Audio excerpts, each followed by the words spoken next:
Hey, what's up, everybody? This is Pastor B. I got a challenging question for you. Do you hate the devil enough to block him from entering into your mind and entering into your heart and your soul? We say we hate him, but we really, sometimes our actions don't always line up with the statements from our lips, right? So today, we're going to talk about, is there a difference between loving God and hating the devil? All right. So, thank you guys so much for sharing this podcast, subscribing to this podcast. Do me a favor at this moment, share it now, right? Because we're about to dive into this conversation, and I want everybody who possibly can to join in. All right, so we're going to go into the episode right now. Thank y'all so much.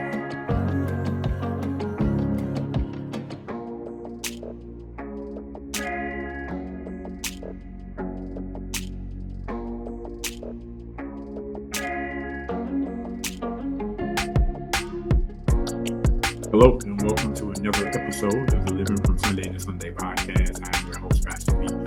I believe this is the best 15 minutes of your day because real change can happen in 15 minutes at a time. Thank you so much for tuning in to today's podcast. Make sure that you take this moment to like, share, subscribe. If you're watching on YouTube, do me a favor and like this video, hit the bell right there so that you can be notified when a new episode is available.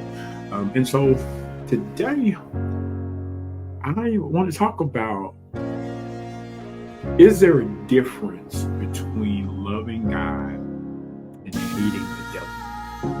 I know that seems like a really weird question to pose, but I was going back in my music catalog the other day, and Molly Music put out a song, probably it's been maybe 10 or 12 years now, and he entitled this song, I Hate You.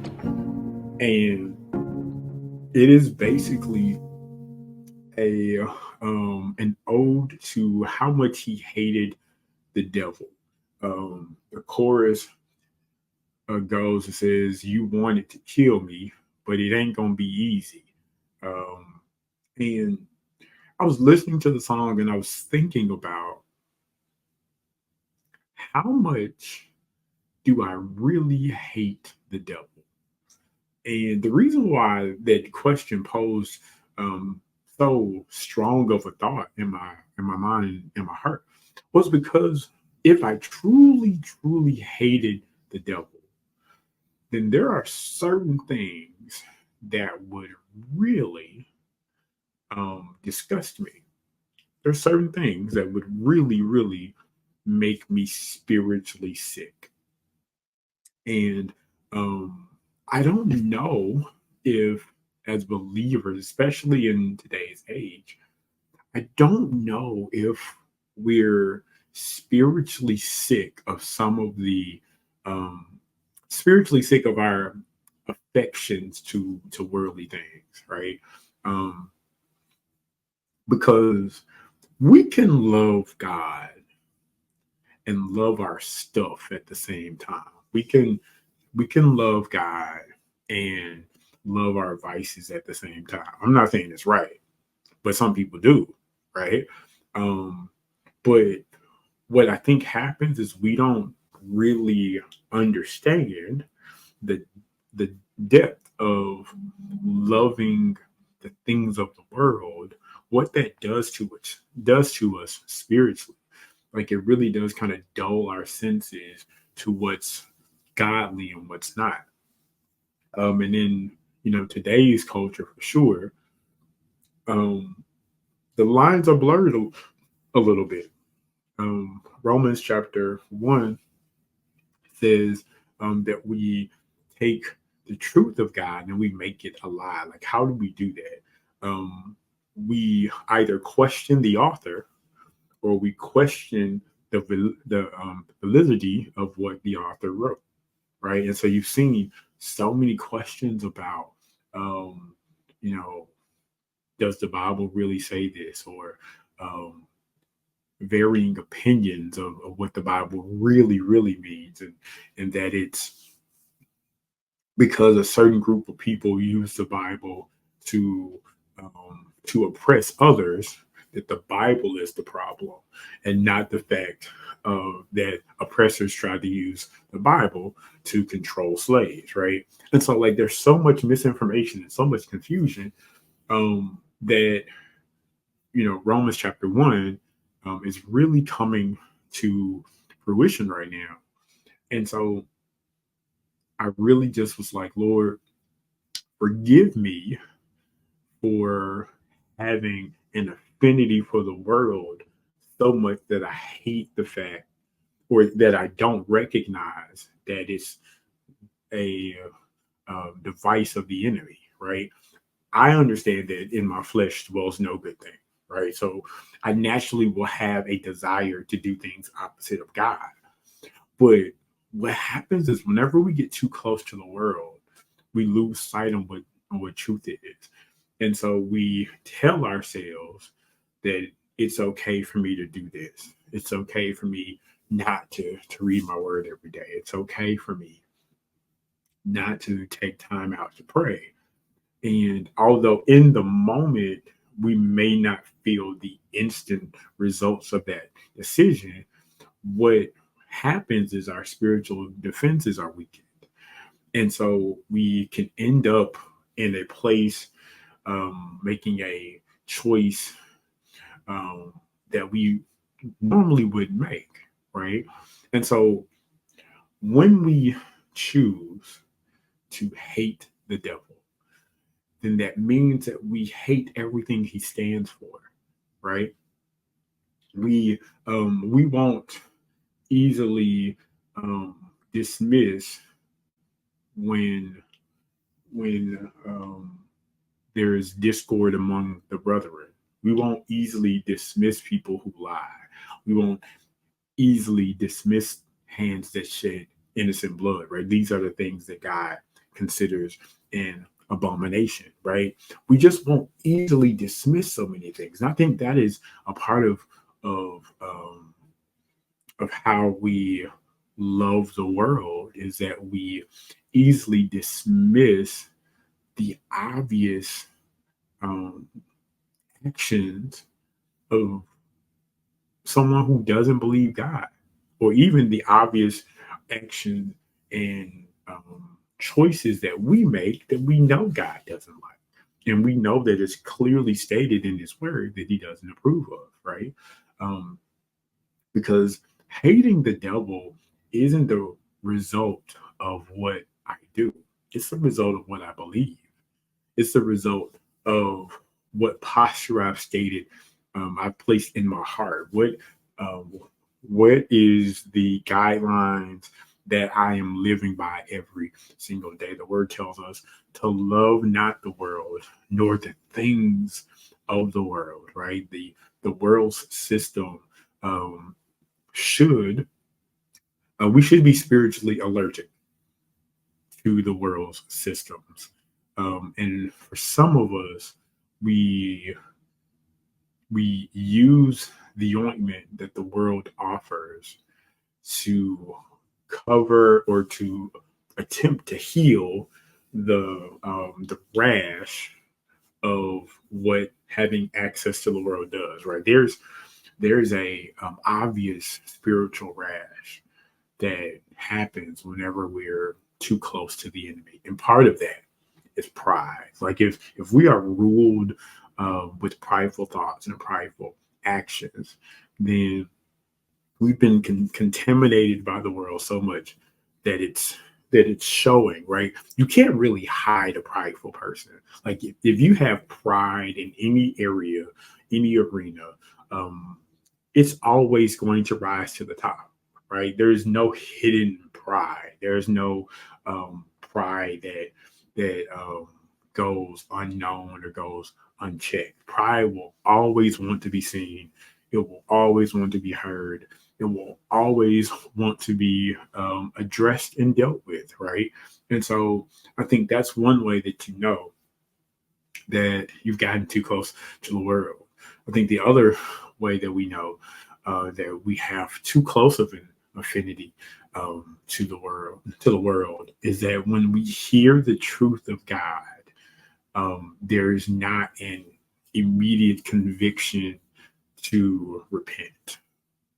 Um, I remember when I was definitely doing my dirt as a fully functioning member of the church and believer of God. I just remember there being almost like a spiritual malaise where the word would go forth and it would never really reach my heart. It would go in my ears.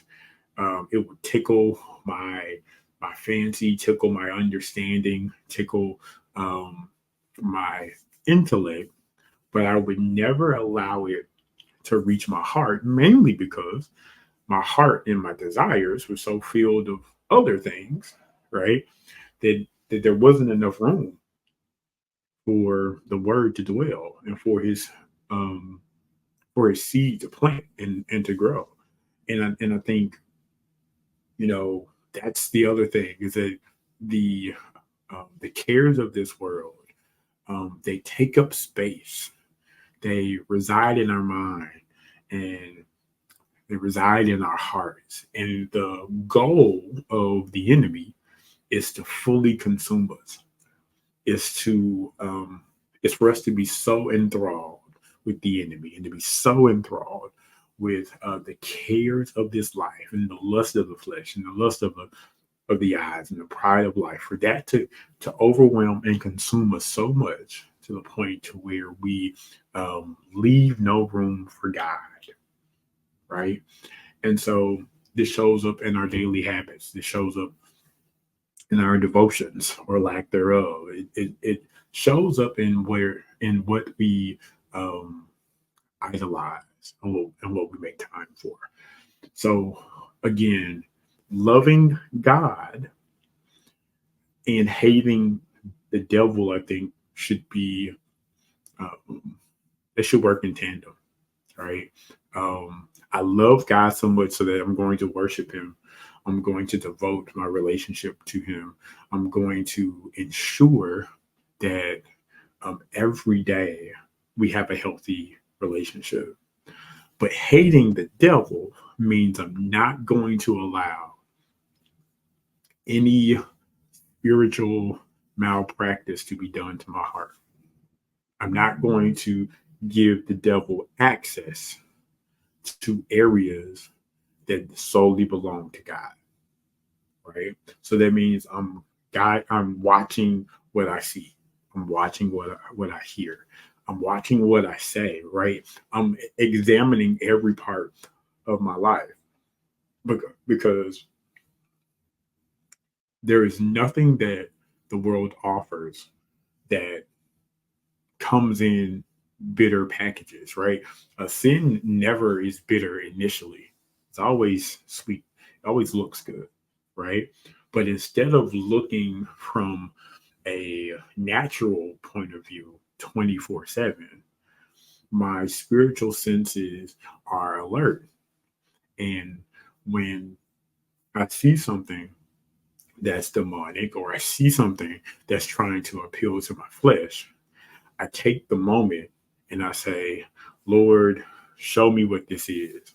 Is this of you or is this something that I really, really want? And when I'm spiritually aware, that dialogue happens. When I'm spiritually dull, then I don't even have that question. I will just simply pursue after what I want, right? Because I'm led by my emotions instead of having my emotions tell me the temperature of the room or show me what I need to pray for or what I need to fast from, right? So yeah, I think it's time for us to get back to hating the devil, hating him so much that we won't let him control us. He won't.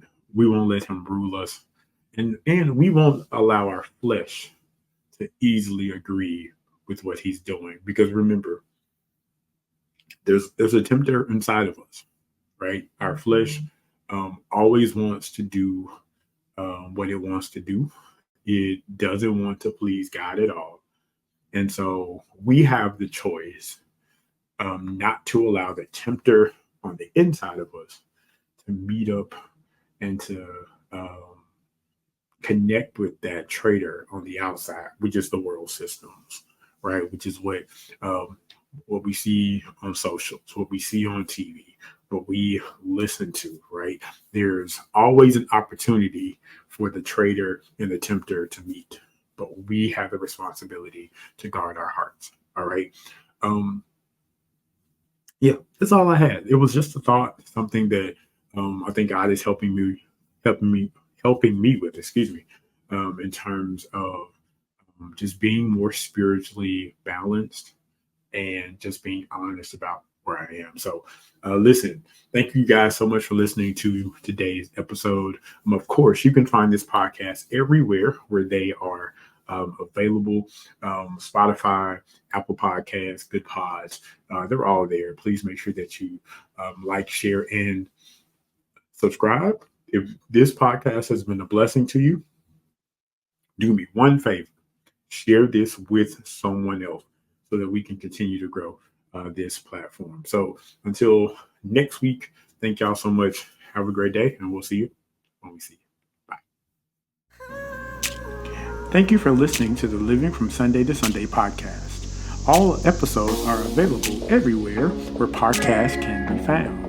Make sure that you like the show, download, and subscribe so you won't miss out on any. Thank you for listening to the Living from Sunday to Sunday podcast. Real change happens. All episodes are available to you everywhere where podcasts can be found. Make sure that you like the show, download, and subscribe so you won't miss out on any of the future episodes.